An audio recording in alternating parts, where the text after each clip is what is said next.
नमस्कार दोस्तों, आज की स्टॉक लर्निंग में जानेंगे एक ऐसी स्टॉक को लेकर के जो अलग अलग सेक्टर में कामकाज करे। चाहे वो डिफेंस सेक्टर की बात करें, रेलवे सेक्टर की बात करें या फिर एविएशन सेक्टर की बात क्यों नहीं करें। खास से कहती है रिसर्च बेस इनका कामकाज है। एविएशन इंडस्ट्रीज के अंदर इनके पास सेफ्टी और पावर को लेकर कामकाज है। कंपनी का नाम है HBL पावर सिस्टम्स, जहाँ की वेबसाइट्स पे देखने को मिलती है कि एनर्जी एंड इनोवेशंस के अंदर ये कनेक्टेड वर्ल्ड की बात करती है, 5G नेटवर्किंग की बात करती है। और इतना ही नहीं, ये इंटेलिजेंस जो करती है, क्लाउड सिस्टम्स हैं, डेटा सर्विस सेंटर है, वो सारे के सारे सेक्टर में कामकाज करती है। चाहे वो सिग्नल प्रोवाइडिंग की बात करें, तो कंपनी के बारे में देखा जाए कि बैटरी जो है, बैटरी स्टोरेज और बैटरी को लेकर के, जो कि सोलर सेक्टर, खास के एनर्जी एनर्जी सेक्टर में जहाँ पे बैटरी के स्टोरेज की जरूरत होती है, उसमें एक बड़ी सी रोल अदा करती है। चाहे बैटरी को लेकर के देखा जाए, इलेक्ट्रिकल्स वर्क को देखा जाए, ई मोबिलिटी को लेकर के देखा जाए, डिफेंस सेक्टर में, और भी ढेर सारा सेक्टर है। चाहे बैटरी के स्टोरेज की बात करती हो या फिर स्पून कंक्रीट की ही बात क्यों ना करो, इस सभी सेक्टर में कंपनी कामकाज करती है, जिसका नाम है HBL। अब ये कंपनी मार्केट में लिस्टेड है तो इसके पीछे के कारण देखेंगे, लिस्टेड के पीछे क्या बनती है। यहाँ पे देखने को ये मिली, पिछले 6 महीने के चार्ट देखें या 1 साल के चार्ट देखें, तो लगातार अपनी पिछले रिकॉर्ड को तोड़ती नजर आती है। इसको टेक्निकल भाषा में कहते हैं ब्रेकआउट करती हुई स्टॉक, जो पिछले कुछ दिनों से देखने को ये मिली। यहाँ पे इसने ने गैपिंग लिया था, फिर उन्होंने गैपिंग लिया, मतलब ये कह सकते हैं कि यहाँ से लेकर के और यहाँ तक की गैपिंग को फुलफिल किया। उसके बाद दोबारा यहाँ पे मार्केट ने लगातार जम का सिलसिला बढ़ता रहा। तो चलिए इस टेक्निकल पॉइंट आउट को समझते हुए जानते हैं कंपनी को लेकर के क्या इनकी पोटेंशियल्स किस लेवल पे कैसी कामकाज करती है। तो यहाँ पे देखा कि कंपनी को लेकर की, कंपनी में बुक वैल्यू की बात करें तो कहती है 44 रुपए का, इंट्रेंसिक वैल्यू की कहती है 119 रुपए का। मैं हमेशा इंट्रेंसिक वैल्यू को ध्यान रखता हूँ, क्योंकि ये कहते हैं कि अंदर लर्निंग एसेट्स की जो वैल्यूशन है वो निकल के आती है इनके, मतलब समझ में ये आती है कि इनके पास एसेट्स अच्छी खासी तादाद में है। अब आती है स्टॉक को लेकर, कहती है कि स्टॉक में पी छोटा होना चाहिए। और ये मैं क्यों कहता हूँ, क्योंकि इसमें ये देखा गया कि स्टॉक में पी छोटा मतलब भीड़ कम होना चाहिए। जब मार्केट में भीड़ कम होगी तो स्टॉक की प्राइस क्या होगी, कम होगी, क्योंकि नंबर ऑफ स्टॉक क्या है, लिमिटेड होती है, इसमें कोई मैन्युफैक्चरिंग प्लांट तो है नहीं। नंबर ऑफ शेयर क्या है, लिमिटेड है, 27 करोड़ के आसपास की है। इसके रेट से हिसाब से देखा जाए तो इसकी मार्केट कैप क्रिएट होती है। जहां पे डिमांड और सप्लाई के बेसिस पे देखें तो कहती है स्टॉक का पी 54 के आसपास है। किसके लेवल पे, कितनी कितनी गुने की, अर्निंग पर शेयर के बेसिस पे। ये डिसाइड कैसे करते हैं, अर्निंग पर शेयर से, अर्थात एक किसी स्टॉक की 1 रुपए के फेस वैल्यू अर्निंग करता है 11 रुपए का। इस 11 रुपए का अर्निंग के पीछे जो मार्केट में खरीदार बैठे हैं, जो लेके बैठे हैं, उनका कितना गुना बड़ी है, 54 गुने की भीड़ है। इस भीड़ का आकलन करेंगे इंडस्ट्रियल के पी से, तो वो कहाँ पे देखा जाए तो सामने सामने समझने वाली बात ये है, मार्केट के अंदर सेम सेक्टर की कंपनियां, सेम सेम दुकान है, वहां पे एक जो बाकी की दुकानों पे भीड़ की बात करें तो वो 36 गुने की भीड़ है, 36 लोग की मान लेते हैं, और यहाँ पे 54 लोगों की भीड़ हुई। तो सोचिए इसमें क्या हुई, इसके बेबर पे क्या करती है, ओवर वेटेज, ओवर वैल्यूड की बात करती है, सिंपल सी। लेकिन बात ये जो हायर टू हायर को टच करती है, अर्थात ये है जो यहाँ पे जो लेने वाले आए हैं, उनमें देखने वाली बात ये है जो क्या नए हैं, कुछ कुछ हैं, कह सकते हैं कि कुछ कुछ ही हैं या बहुत सारे हैं। इसका मतलब भी कुछ है, कुछ ही मत है, मतलब क्या है, जो सारे के सारे स्टॉक कुछ ही लोगों ने खरीद के रखा है, उन्हीं को हिसाब से धीरे धीरे करके सप्लाई को बढ़ाते हैं। जैसे मार्केट में बहुत सारे लोग हैं, नंबर ऑफ शेयर होल्डर की भारी भीड़ लगी है, उसमें देखेंगे कि सबके पास कुछ ना कुछ होगा। जहां पे इसकी डिमांड सप्लाई की तरफ से आकलन करते हैं तो उसका पहला फैक्टर होता है जिसका नाम है डेट टू इक्विटी। ये सोचने वाली बात है जो यहाँ पे इनकी कंपनी के पास लायबिलिटीज कितनी है, और लायबिलिटी के साथ जो आने वाली इनकम सोर्स था, आने वाली जो पोजिशन था, खास करके सेल्स को लेकर के, और वो सेल्स जो उधार में रखा हुआ है, क्योंकि इसके फैक्टर से यहाँ पे क्या हुआ है, प्रॉफिट के बेसिस पे ईपीएस में इंपैक्ट पड़ा। अब क्यों कहता हूं, क्योंकि उधार सेल्स से उगाही होता है किसको लेकर के, प्रॉफिट को लेकर के, और यहां से दबाव डाला जाता है। अब इन दोनों को रिस्क फैक्टर को देखेंगे तो आखिर रिस्क फैक्टर क्या कहता है, चाहे उधार सेल्स को लेकर के हो या फिर डेट्स को ओवरबर्डन को लेकर। अब आते हैं, जब प्रमोटर्स की होल्डिंग करीब 60% के आसपास बनी है, आरओसी की बात करें 34% के आसपास और आरओई की बात करें 27% के आसपास। डिविडेंड की ट्रैक रिकॉर्ड की बात करें 0.08% की बनी है। दोस्तों कोई रिकमेंडेशन या एडवाइजरी नहीं है, दिस इज समरी पार्ट्स था। अब इसके पीछे हम जाएंगे डीपली जानने के लिए, क्योंकि हमने कुछ पॉइंट आउट लिया था, खास करके इस पॉइंट को और reconciliation of the stock holding, stock promoters holding को लेकर के, अब कह सकते हैं शेयर होल्डिंग को लेकर के। तो चलिए स्टेप बाय स्टेप इसको आकलन करते हैं। और अभी तक आपने यदि चैनल को सब्सक्राइब, वीडियो को लाइक ना किया हो तो प्लीज कर लीजिए, क्योंकि हम कंप्लीट स्टडी की बात करते हैं विदाउट किसी रिकमेंडेशन और एडवाइजरी को लेते हुए। जहां पे पहली नजर देखें, जो अभी तक कंपनी ने अपने निवेशकों को जो रिटर्न बना के दिया है स्टॉक मार्केट की तरफ से, जहां पे ये देखा गया पिछले एक महीने की चार्ट में करीब 5% की जंप थी, वैसे ही 6 महीने में करीब 28% की रिटर्न बना के दिया है। रिस्पेक्टिवली यदि ईयर बाय ईयर को और कंपेयर करें तो पिछले एक साल में 129% और पिछले 5 सालों में करीब करीब 4200% की इनक्रेडिबल स्टॉक ने जंप दिया है अपने निवेशकों को लेकर के। तो ये भी जानेंगे आखिर निवेशकों में क्या दायरा निकल के आती है। तो चलिए आकलन करते हुए जानते हैं पीयर्स में, जहाँ पे संवर्धन, मदरसन, सुमी से लेकर के ब्रॉस और यूनो मिंडा तक की कंपनी लिस्ट यहाँ पे देखने को मिली है। चाहे एक्साइड बैटरी की ही बात क्यों नहीं करूं, तो यहाँ पे इसको यदि इंडस्ट्रियल कैपेसिटीज देखें तो कहती है कि क्या करती है कंपनी, ऑटो एंसिलरी का कामकाज करती है, और ऑटो एंसिलरी में बैटरी भी शामिल है, डिफेंस। यहाँ पे समझने वाली बात ये, जो कंपनी ने कहा कि एचबीएल पावर है हमारा जो कंपनी है, ये क्या करती है, अलग अलग सेक्टर में कामकाज करती है। इसलिए मुझे ऐसा लगता है कि इनको आकलन करने के लिए स्टॉक के पीछे हम आकलन मत करना जरूरी नहीं है इंडस्ट्रियल के पीछे, क्योंकि अलग अलग सेक्टर की अलग अलग ग्रोथ रेट होती है, अलग अलग सेक्टर की अलग अलग टाइमिंग भी होती है। तो चलिए इसको पीयर्स में हम तो ये देखा, लेकिन इससे हम सेटिस्फाइड बिल्कुल नहीं है, क्योंकि इनके अलग अलग सेक्टर से अलग अलग कामकाज धंधा आती है। अब आते हैं अगले पड़ाव की तरफ, जहां पे देखा जाए कंपनी को लेकर के रिजल्ट को लेकर के, क्वार्टरली रिजल्ट इसके बारे में क्या कहती है। तो हम हमेशा लेते हैं ओवरऑल रिजल्ट को लेकर के, स्टैंड लोन डेटा हो, कंसोलिडेटेड डेटा, सबको मर्ज करके कंसोलिडेटेड डेटा में देखना। कंपनी की जो ओवरऑल जो सेल्स है वो कंसोलिडेटेड डेटा ही होती है, इसीलिए हम हमेशा कंसोलिडेटेड डेटा को ही आकलन करते हैं। अब यहाँ पे सेल्स के आकलन में निकल के ये आती है, जो जून टू जून में कंपनी ने क्या किया है, इंक्रीज किया है, जबकि वाई में इंक्रीज था, क्यू आर क्यू में पीटी हुई देखने को मिली है। अब इसके यहाँ से देखें तो ऑपरेटिंग प्रॉफिट को देखें आकलन करके, जो 17% के आसपास हुआ करता था, वो वाई में 21% की जंप कर दी, लेकिन पिछले क्वार्टर से ही ये क्या करती है, डिक्लाइन कर जाती है। इसके बाद दूसरा सवाल आता है, क्या इनके पास अदर इनकम सोर्स भी है, कहती है हाँ बिल्कुल है, लेकिन पिछले पीरियड में तो उनके पास गिरावट था, इसमें करीब 5 करोड़ के आसपास प्रॉफिट उन्होंने बुक किया है। अब इसके बाद नेट प्रॉफिट की आकलन करेंगे, आखिर जो सेल्स था उसके बेसिस पर नेट प्रॉफिट तो होना चाहिए।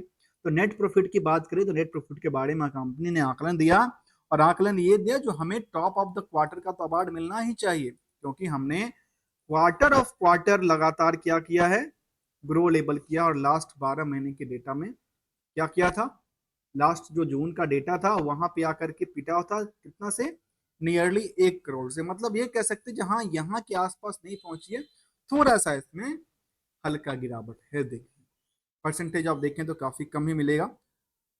आते हैं ईयरली बेसिस पे, ईयरली बेसिस में देखें कंपनी को ग्रोथ लेवल को, तो सेल्स में ग्रोथ लेवल देखने को मिली है, जो लास्ट ईयर ऑफ ईयर में जो कि 1300 करोड़ के आसपास हुआ करता था, वो करीब करीब 2200 करोड़ से ज्यादा।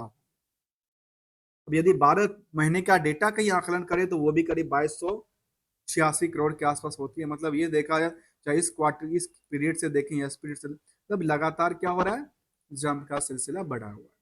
जब सब कुछ बढ़ रहा है तो ऑपरेटिंग प्रॉफिट भी क्या हो रहा है, लगातार जंप करती है। और एक बात ध्यान देने वाली बात यह है, जो यहाँ पे इस साल में और लास्ट के 2024 के अंदर इनमें बोरोइंग्स की काफी तादाद बढ़ी थी, जिसकी वजह से पिछले पीरियड से डबल हो गया था किसको लेकर के, लोन और लायबिलिटीज को लेकर। अब आते हैं आकलन को लेकर के, और वो आकलन है नेट प्रॉफिट को लेकर के। क्या नेट प्रॉफिट की ईयरली बेसिस पे कंपनी ने कहा मैनेजमेंट ने कहा कि 280 करोड़ का हमने क्या किया है, प्रॉफिट बुक किया है। ये हमेशा कहता हूं कि प्रॉफिट क्या होता है, बुक्ड किया है। जब प्रॉफिट बुक्ड किया तो इसके पीछे देखें तो लास्ट 12 महीने के डेटा भी अट्रैक्टिव है, जहां पे इंक्रीज करती नजर आती है। और जब सबके सब इंक्रीज करती है तो इनको क्या मिलना चाहिए, इनको टॉप ऑफ द ईयर का अवार्ड तो मिलना ही चाहिए। अब यहाँ पे एक सवाल और उठता है, जो क्या सेल्स के बेसिस पे इनका जो ये था, इनमें नेट प्रॉफिट मार्जिन क्या कहती है, ये भी ध्यान देने वाली बात है। और इसके आकलन से हमें एक चीज को जानना जरूरी है कि हम हमेशा कहते हैं यहाँ पे प्रॉफिट की पार्ट जो है ना वो क्या है, एक बुक्ड की हुई प्राइस है। इसका पैसा इनके पास आया नहीं है, ये तो हमें जानना जरूरी है। इसीलिए हम जाते हैं इसकी रीढ़ की हड्डी को जानने के लिए, जहाँ पे कहते हैं बैलेंस शीट को जानना जरूरी है। तो जानना जरूरी है तो क्या फिगर को जानना जरूरी है, जानना ये जरूरी है क्या उन्होंने लोन जो लिया था, जो लोन को इंक्रीज किया या डिक्रीज किया, उसका पोर्शन क्या था, क्या उनका यूटिलाइजेशन क्या क्या बनता था। यहाँ पे फिक्स एसेट्स देखा गया, लोन में कोई फेरबदल देखने को नजर नहीं आई। और जो लास्ट टू लास्ट के बाद में इन्वेस्टमेंट अच्छी खासी तगड़ी बनी इनकी। और इसके बाद नेट जो ट्रेड रिसेबल की चर्चा करेंगे, तो ट्रेड रिसेबल में किस बात को लेकर देखते हैं वो जानने जरूरी है। देखिए यहाँ पे ट्रेड रिसेबल में क्या आती है, 382 करोड़ का इनके पास मार्केट में क्या है, उधार सेल्स पड़ा हुआ है। अर्थात जो उधार सेल्स है उसमें क्या किया है कंपनी ने, प्रॉफिट तो बुक करके रख दिया है, प्रॉफिट हमारे सामने दिख गया। और प्रॉफिट बुक दिख गया, इसका रिस्क फैक्टर जानना जरूरी है। रिस्क में क्या जानना जरूरी है, डेटर्स की डे जानना जरूरी है, कितने दिन कितने पैसे, ये मामला नहीं रखता कितने दिन में पैसा देता है, ये रिस्क फैक्टर बताता है। और इस रिस्क फैक्टर में देखा जाए तो कंपनी कहती है कि हम तो इम्प्रूवमेंट की कगार पे चल रहे हैं लगातार। 2 महीने में पैसे देते हैं हमारे पास, और 2 महीने के पैसे के बेसिस पे देखा जाए तो 382 करोड़ के आसपास की जो इनकी उधार है उसमें कितना बनती है, 382 करोड़ के बेसिस पे देखिए तो टोटल प्रॉफिट कितनी थी इनकी कंपनी की, 280 करोड़। 280 करोड़ का टोटल प्रॉफिट था, और कितने के टोटल मार्केट है, 382 करोड़ का। मतलब एक चीज समझ में आई, जो ये जो प्रॉफिट उन्होंने बुक किया है उसमें 382 करोड़ का जो प्रॉफिट है, नेट प्रॉफिट मार्जिन, वो इंक्लूडेड है। और ये पैसा यदि मार्केट में फंसा तो इसका रिस्क फैक्टर देखना जरूरी क्या है, इसको इसमें से माइनस कर दीजिए तो देखने को ये मिलती है करीब करीब कितने की, 20 और 102 करोड़ के आसपास की क्या बनी है। इनका अभी भी मार्केट में रिस्क पड़ा हुआ है, पैसा पड़ा हुआ है, जो इनको रिकवरी लेना है प्रॉफिट पार्ट को माइनस करने के बाद। और देने की भी बात किया जाए तो देने वाली बात में निकल के आती है, इनके पास देने की भी लायबिलिटी होगी, तो देने की लायबिलिटी में कहती है कि इनके पास 130 करोड़ की देने की लायबिलिटी थी, और यहाँ पे 102 करोड़ नोट प्रॉफिट उनकी मेन इनको लेना है।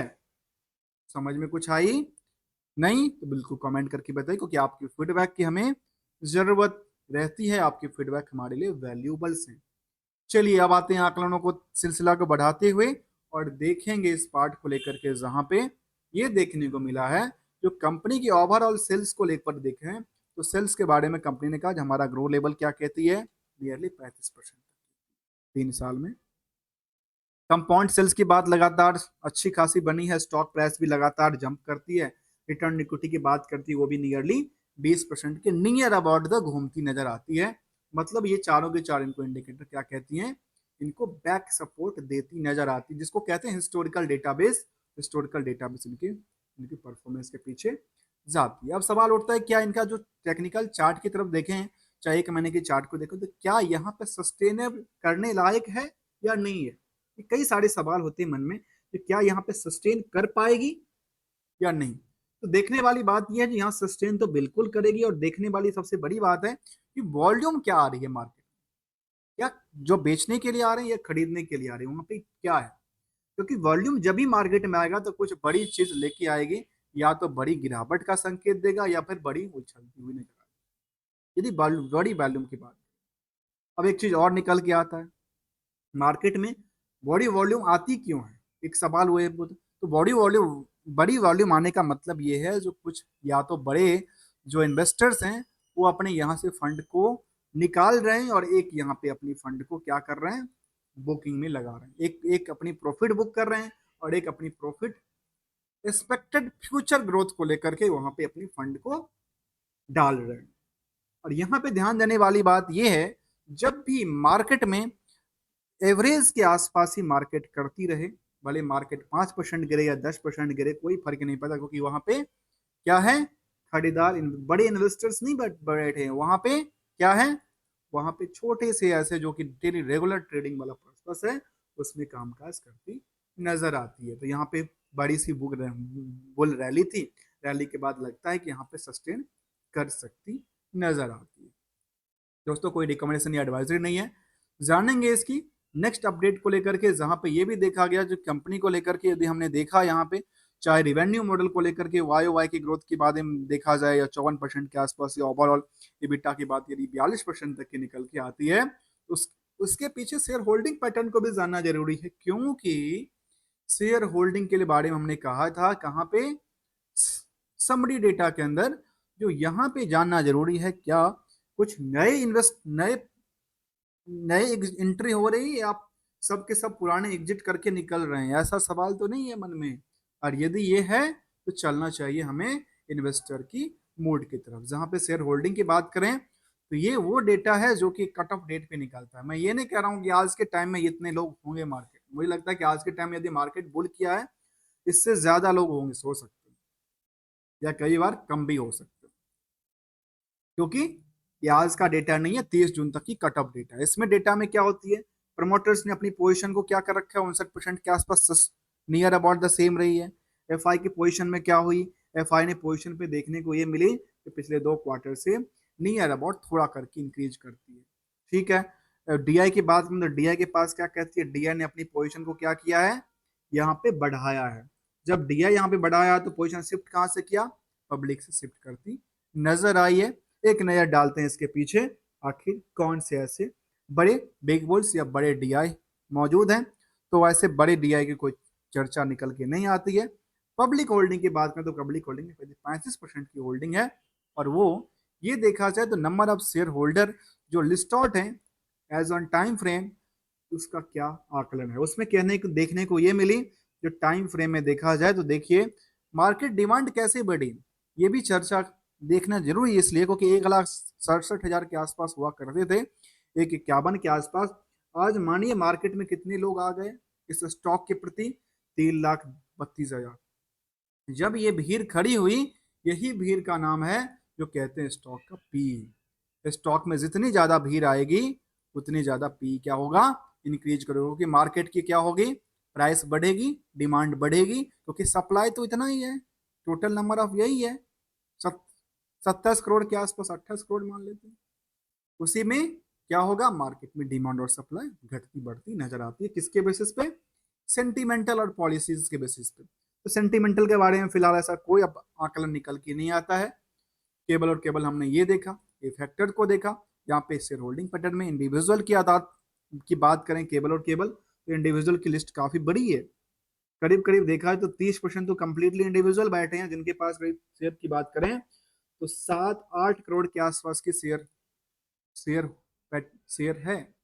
8 crore number of share hold कर रखे हैं, कौन, इंडिविजुअल्स, जो उन्होंने 2 लाख से कम और 2 लाख से ज्यादा की इन्वेस्टमेंट करके रखे हैं। अब आते हैं सेंटिमेंटल की तरफ, जहां पे देखा गया कि लगातार हाई वॉल्यूम को इंक्रीज करती है, वॉल्यूम लगातार इंक्रीज हो रही है, वॉल्यूम लगातार इंक्रीज हो रही है। इसके अलावा कंपनी ने क्या बोनस दिया है, क्या डिविडेंड का पार्ट दिया है, या कुछ और भी रिटर्न दिया, क्योंकि हमने ये जाना था कंपनी ने पिछले कुछ सालों में देखने को ये मिली थी, जो पिछले 5 सालों में या 1 साल की डेटा को देखें तो पिछले 1 साल में ये देखने को मिला जो 129-30% की जंप दिया था। तो इसके बारे में ये क्या कहती है कि आप बोनस भी दिया था या और भी कुछ पार्ट दिया था, तो इसके बारे में देखते हैं कि फाइनल डिविडेंड का पार्ट 50 पैसा दिया था। इसका कोई मतलब नहीं बन जाता है, क्योंकि ये 13/9 को अपडेटेड होना है, 13/9 को जो डिविडेंड देने वाली है कंपनी, उसमें कोई बड़ा रोल नहीं है, इससे मार्केट तो थोड़ी बहुत उलटे उछलती होती रहती है। लेकिन परसेंटेज ऑफ इसको देखेंगे तो परसेंटेज पता है क्या दिखेगा, परसेंटेज दिखेगा जो 1 रुपए का शेयर था, फेस वैल्यू, कि सारा का सारा आकलन कहाँ से होता है, फेस वैल्यू से। तो कैसे 50% का क्या कहती है कंपनी ने अपने शेयर होल्डर को डिविडेंड देती है, खास के उनके लिए जो कि खास के स्टार्टिंग से बने हुए हैं, जिनके पास share as a time frame में रहती है रिकॉर्ड डेट। आज के स्टॉक लर्निंग हमने इस पार्ट्स को जाना जिसका नाम था HBL पावर सिस्टम लिमिटेड, जो कि अलग अलग सेक्टर में कामकाज करती है कंपनी।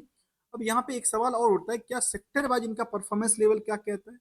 तो सेक्टर वाइज की तरफ देखेंगे और सेक्टर वाइज इसके बारे में एक नजर अब डालते हैं इनकी कहाँ पे, सेगमेंट वाइज रिजल्ट।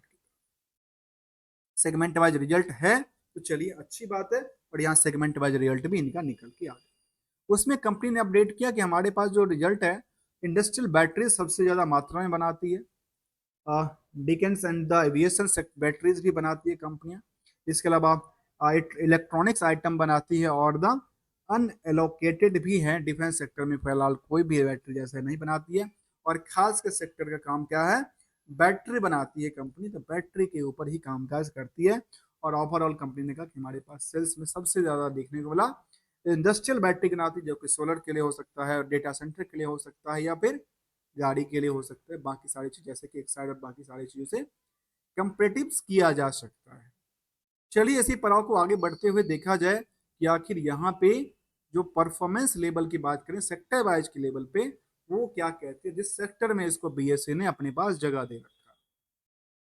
उस सेक्टर वाइज परफॉर्मेंस की तरफ देखेंगे तो ये दर्शाती है जो नियर अबाउट द हम सेक्टर टू सेक्टर को कंपेयर करेंगे तो निकल के ये आती है जो यहाँ पे परफॉर्मेंस लेवल पिछले 10 सालों में इस स्टॉक ने 3600%, 5 सालों में इंक्रीमेंट 4300%, और ये जंप लेवल लगातार रहा है, लगातार इंक्रीज करते हैं, जबकि सेंसेक्स की पार्ट में इतनी ज्यादा रैली नहीं देखने को मिली, जबकि इनके जो इनके इंडेक्स जो कि इनकी सेक्टर वाइज इंडेक्सेशन है उसमें भी इतनी बड़ी रैली देखने को नजर नहीं है जितना कि उस स्टॉक में रैली देखने को बनी है।